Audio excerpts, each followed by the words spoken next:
রাধে রাধে সবাইকে। এই কলিযুগে আপনি মানুষের জন্য যাই করবেন তাই ফেরত পাবেন, সেটা ভালো দিকও হতে পারে, খারাপ দিকও হতে পারে। আমি মহাভারত থেকে একটা জিনিসই শিখেছি। একবার ভগবান শ্রীকৃষ্ণের গুন্ডে উড়াতে গিয়ে হাত কেটে যায়, তখন সেই জায়গায় ছিলেন দ্রৌপদী।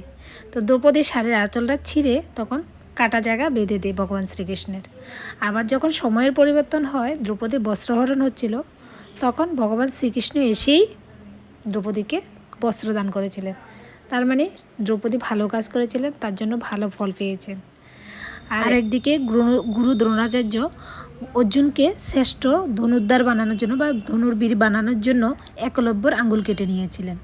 যখন আবার সময়ের পরিবর্তন হয়, যুদ্ধক্ষেত্রে অর্জুন আর ভগবান শ্রীকৃষ্ণ একই সঙ্গে মিলিত হয়ে গুরু দ্রোণাচার্যকে হারানোর পরিকল্পনাও করেন এবং বধও করেন। একটা কথা আছে না, যেমন কর্ম তেমন ফল।